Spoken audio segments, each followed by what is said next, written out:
Close your eyes and imagine this. Christmas dinner.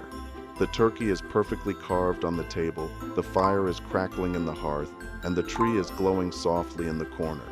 You are surrounded by family, warmth, and tradition. It feels safe. It feels eternal. But what if I told you this cozy scene is a hallucination? Like, literally, a sanitized Hallmark movie memory of something much wilder, much darker, and much more chemically induced. We are told our traditions come from Victorian poems and Coca-Cola ads. We are told lies. If you peel back the layers of history, the true spirit of Christmas isn't in the roasted chestnuts or the mulled wine. It is a biological organism, a toxic, hallucinogenic fungus that grows in the frozen shadow of the North Pole. The original Christmas magic wasn't about toys. It was about a shamanic drug ritual, a desperate survival diet, and a culinary technique so disturbing that civilization tried to scrub it from the record. Welcome to the true history of Christmas. Warning, you might never look at a snow globe the same way again. Our story begins far from the North Pole, deep in the frozen forests of Siberia, with indigenous tribes like the Evenki, the Sami, and the Koryak. To understand why they needed a Santa, you have to understand the terror of their environment. In late December, during the winter solstice, the sun doesn't just set early, it vanishes. For weeks, the tribe is plunged into the polar night. For these ancient people, this wasn't just a weather event, it was a spiritual crisis. They believed the sun had died. They believed that unless a sacrifice was made, or a bridge was built to the spirit world, the light might never return. The darkness would consume them forever.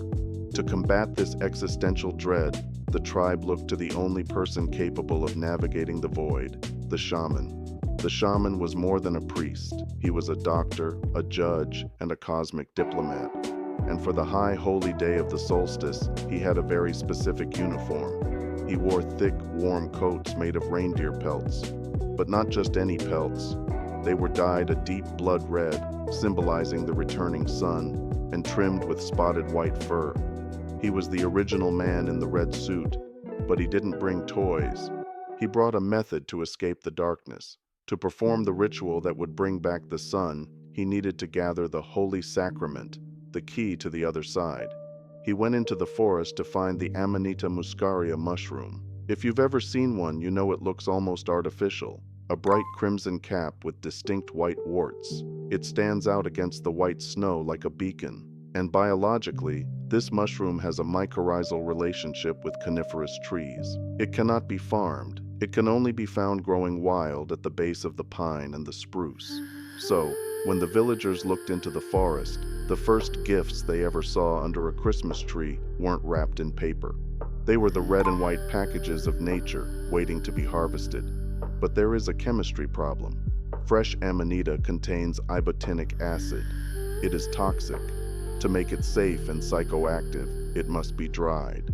The shaman would pick them and hang them on the branches of the pine tree, allowing the winter sun to cure them.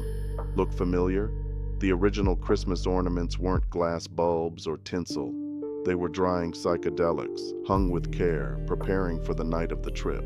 Now we get to the quote-unquote dinner part of this history, and this is where the story shifts from anthropology to biological horror. Even when dried, eating the Amanita mushroom directly is a punishing experience. The body fights it. It causes sweating, muscle spasms, and violent vomiting before the visions finally set in. It is a dirty high, a physical ordeal that leaves the user exhausted. But the tribes observed something fascinating in their herds. The reindeer ate these mushrooms by the kilo. They would dig them up from under the snow and consume them voraciously. And afterwards, the reindeer didn't vomit. They pranced, they jumped, they became docile and energetic, clearly intoxicated but physically healthy.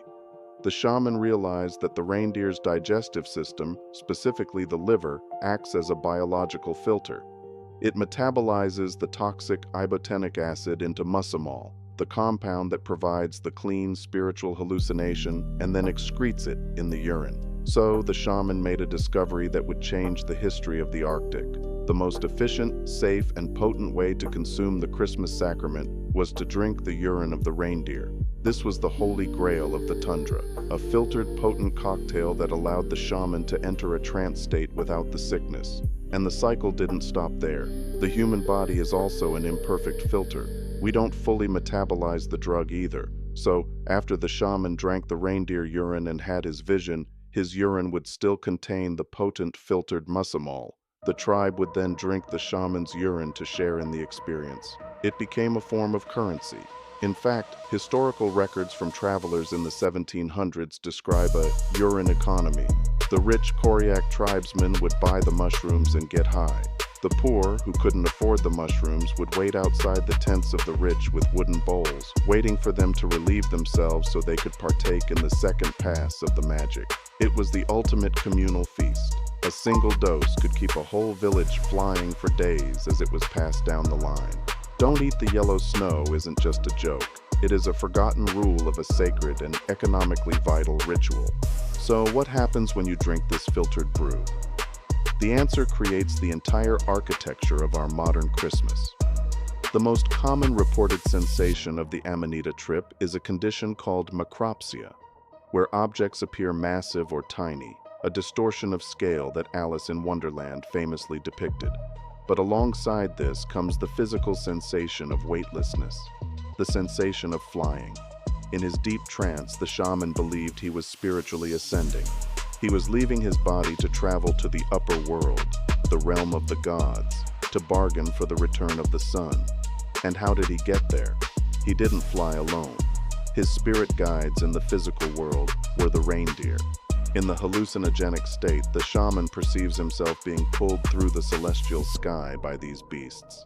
The flying sleigh wasn't a physical wooden cart.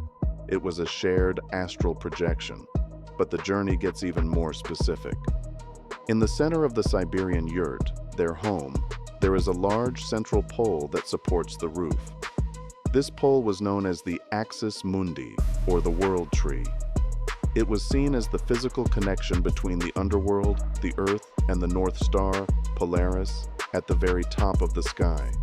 During the ceremony, the shaman would physically climb this central pole in the tent, symbolizing his ascent up the World Tree. He would climb toward the smoke hole at the top, the portal to the heavens. This is why we put a star at the very top of our Christmas tree. We aren't just decorating. We are mimicking the shaman's destination, the North Star, the top of the World Tree, the exit point of the soul. And who did he meet up there? In these shamanic trances, users often report encountering small, mischievous humanoid entities. The shaman called them ancestor spirits or tricksters. Terence McKenna called them machine elves. These weren't cute toy makers in a workshop. These were the guardians of the spirit realm, entities that the shaman had to negotiate with to bring blessings back to the tribe.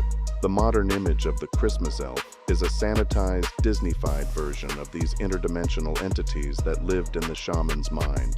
Once the negotiations were done, the shaman had to return to Earth.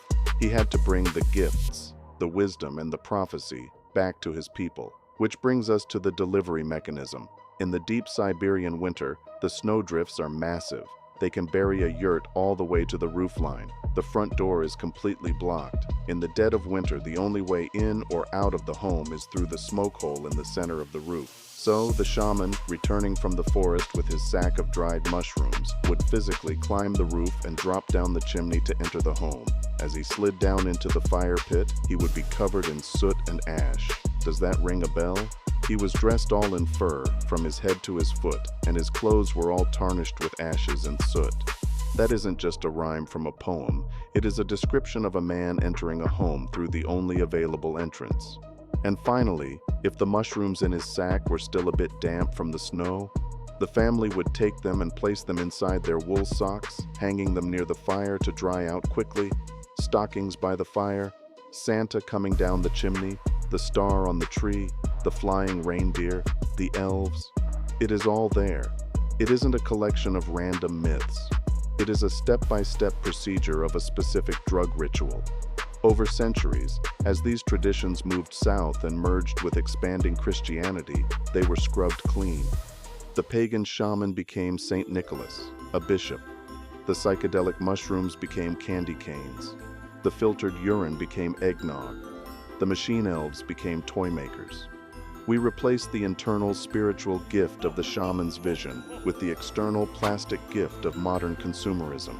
We traded the trip for the toy, but the DNA of the ritual remains buried in our modern celebration.